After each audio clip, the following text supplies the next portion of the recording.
One. Hello, I'm Tom Bailey, and in today's Speaker Stories episode, I'll be getting to know Dagmar Bryant, who is a motivational speaker and business coach who encourages women to pursue their dreams and desires. So, Dagmar, hello, and a very warm welcome to today's episode. Tom, thank you so much for having me. It's an absolute pleasure to be here and hopefully give your tips so your audience some great tips on how they too can use the speaker journey.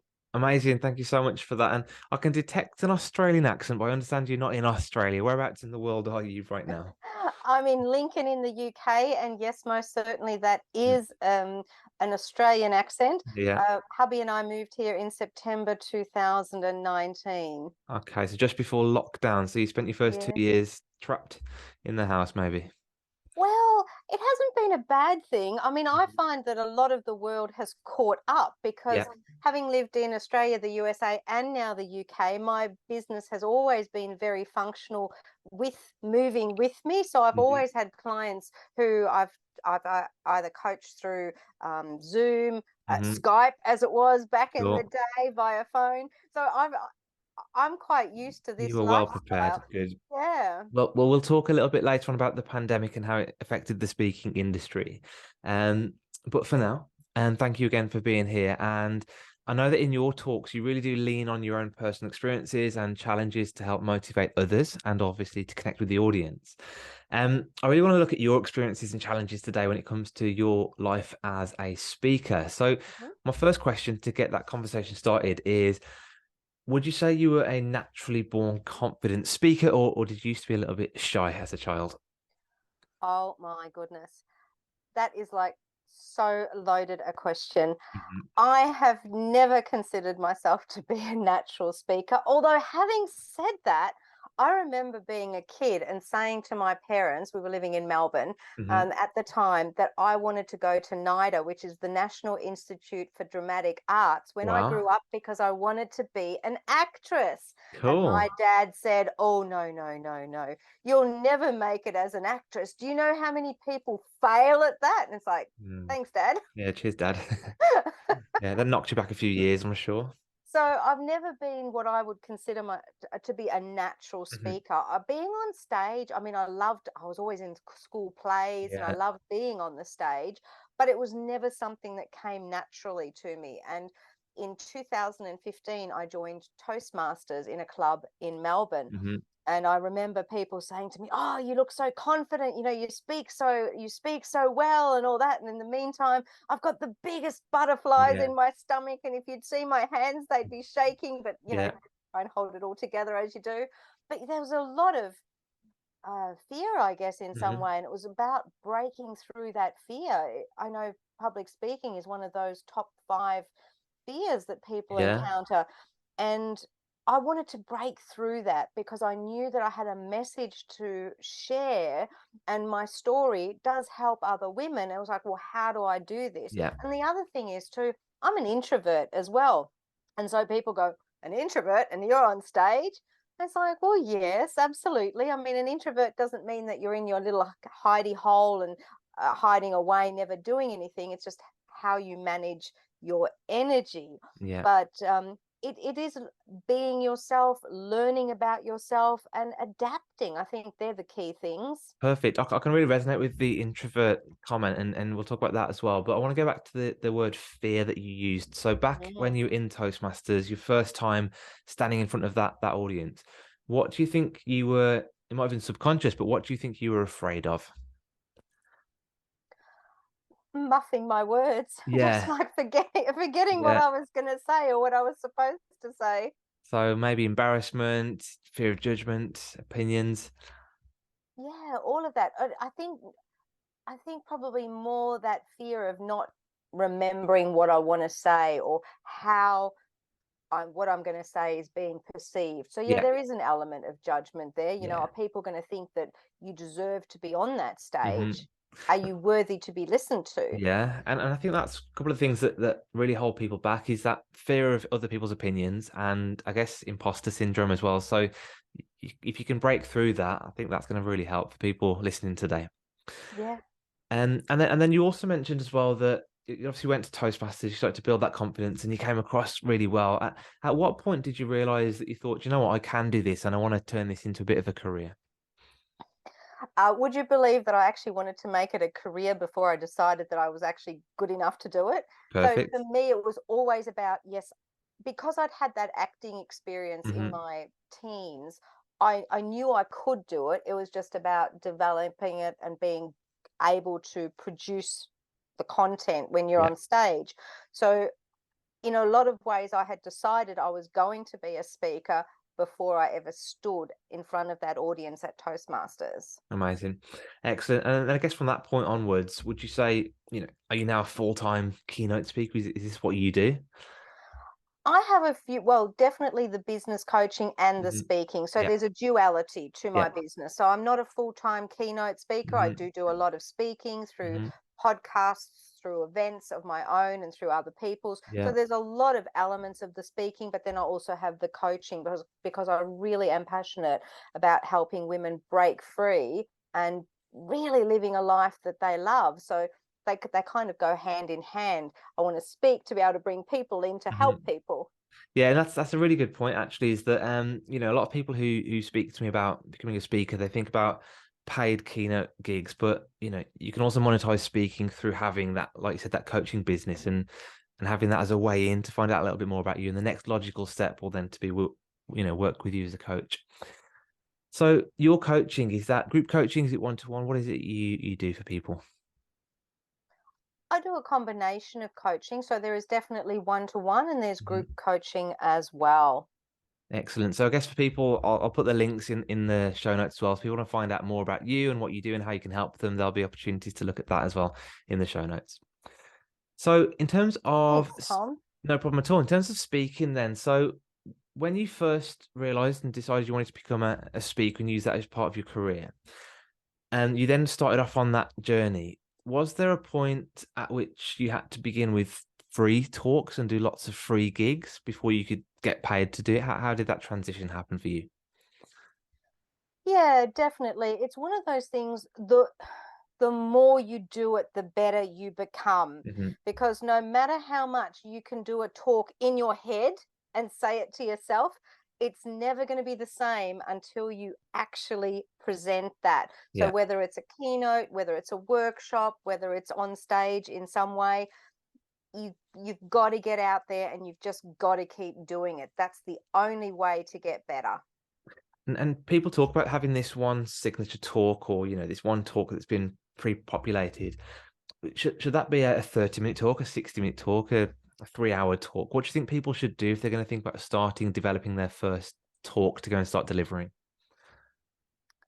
Do you know, I would start with a concept. Yeah. And that I think in these, shall we say, strange times Mm. post COVID, I think there are talks that are universal and then there are talks that will evolve over time. So I think if you're going to start with a talk, start with a concept, but be mindful that that does need to evolve over time as times change, people change, circumstances change.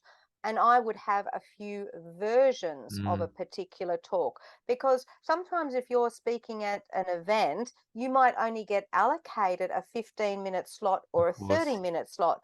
So then how are you going to present the key components of your message and adapt that for the different presentations that you're going to run?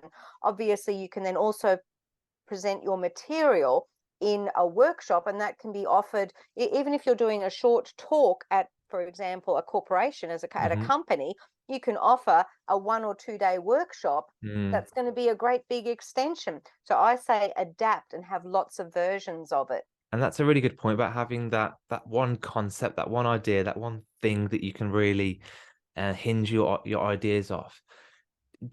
Should that come through life experiences? Should it come through qualifications, or can people just create an idea based on research of a particular market? How do people get that one concept, do you think? My answer to that is experience, essentially. Yeah. The more you can draw on your own experience, your own story, Mm. the easier it will be for you to make it relatable to your audience. Yeah. It's So, really for important. example, if someone asked me to talk about IT, I'd be going like, "What? Yeah. Have you got a pre-prepared talk for me?" Then I Mm. can prepare that Mhm. definitely, but you need to prepare it because I don't know anything about IT. So I can't claim to be an expert in No.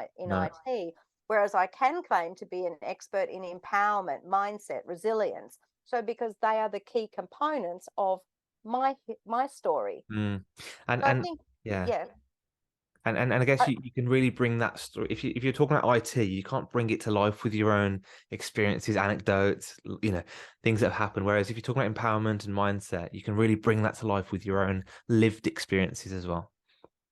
well, let's just say if I was talking about IT, there'd be a lot of shits and other words that are probably not so nice in there because Yeah. I'd be going, I don't understand this. What are you Yeah. doing to me? Yeah. Right. So that would be my IT experience. But yes, as you say, you can bring it to life your own story, and there'll be elements that you can add to that story where your audience will say, "Oh my goodness, I've had exactly that experience. Mm, That's me." And yeah. that's when it really comes home. Yeah. And I guess having that then, trust factor of your stories merging is going to really help driving people or suggesting people move towards your coaching as well, because you can connect Yeah, on a personal level. definitely. So, so on one of the groups of audience of people who listen to this podcast are, let's call them aspiring speakers. So they're not doing it yet. They want to, and they maybe got a lack of confidence or there's something holding them back. What's kind of your one piece of advice you'd want to give to that aspiring speaker who for some reason is just holding back? You're only going to limit me to one. Oh my goodness. All right. Well, one we already talked about, and that was getting out and speaking. Mm, And love it or not love it, or if you don't know much about it, Toastmasters is actually very good for that because yeah. you get up there, you can do your speech. And one of the things that they are very good at is picking you up on your ums and ahs. Yes. There is nothing worse in a speech to go and all these Mhm. kind of filler words. It sounds terrible. And get that confidence into your speech without having those filler words, and it'll sound so much nicer to your audience's ear.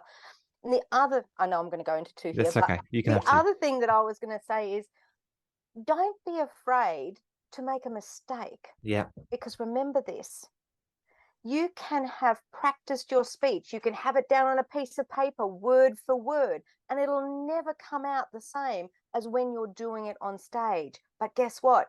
Your audience has not read that piece of paper. They don't know what's on that piece of Yeah. paper. Very So true. even if you make a mistake, nobody's going to know. Just keep going. Mm.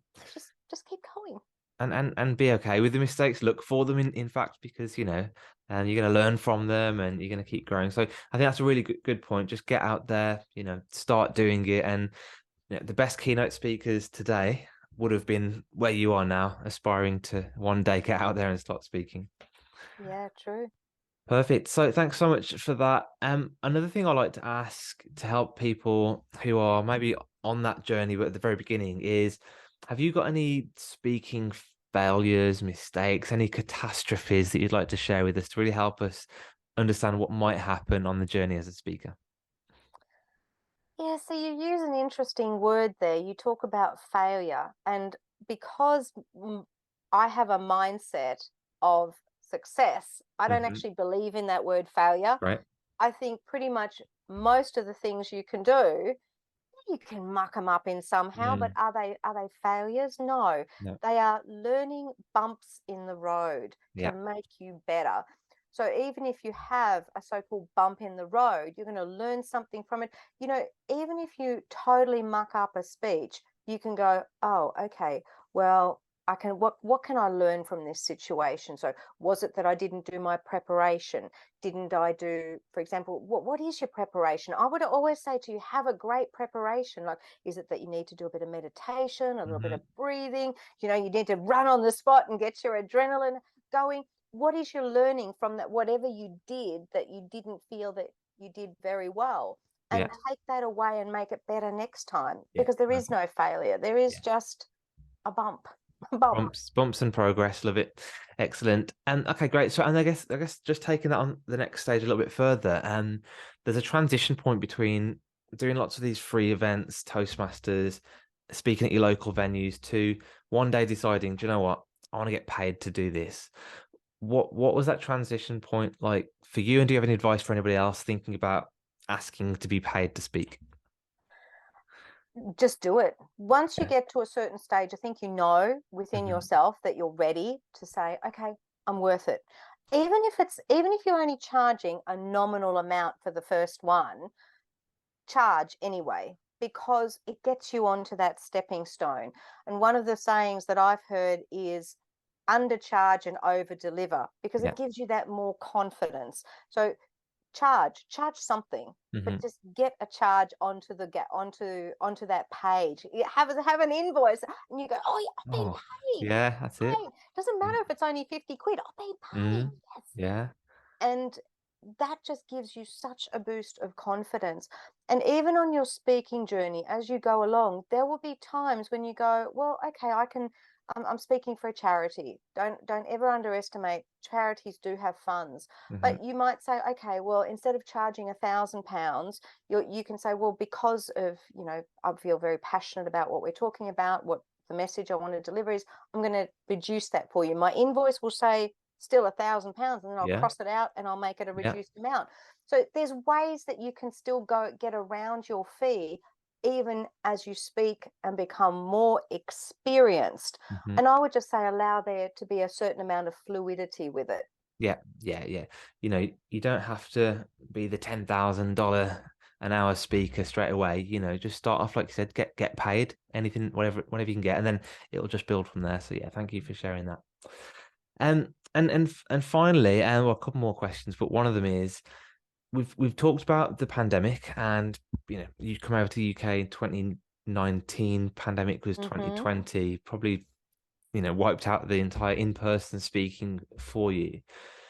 And a lot of people have to transition to virtual and hybrid events. What's the future? Are we going to bounce back to loads of in-person events, or is there going to be is virtual hybrid here to stay? What's your take on that? Personally, I'd say there's probably going to be a hybrid that's going to stay. Hmm. I don't think we're ever going to go back to what it was. The No. old world is gone, and I think Yeah. the sooner we can say, okay, draw a line in the sand, that's is what was, Hmm. and just allow there to be both. I think there's Hmm. merits absolutely in having both. For example, not having to travel, not Yeah. having to spend time away from family and accommodation and all that kind of stuff. So there's definitely benefits for both, and I'd say there's a place. Me personally, I love connecting with people. Mm. So if I can do it in person, I potentially will. But by the same token, I'm just as happy to like speaking with you today, happy to connect online. Yeah, yeah, completely agree. And yeah, let's just see what happens next in terms of the technology advancing and how it can really bring the experiences to life online as well. Yeah. So fantastic. Thank you so much for all your help and advice so far. The last question from me is if people want to connect with you online, book you as a speaker, join your coaching program, where should they go? I would absolutely love that. Thank you, Tom. It's dagmarbryant.com. As you said, Tom will have a link for you, or you can connect with me on LinkedIn. I love LinkedIn as my favorite platform. So check out Dagmar Bryant. You can catch me on there as well. Awesome. Thank you so much. And again, really appreciate your time coming along and sharing your story with our podcast listeners. Thank you.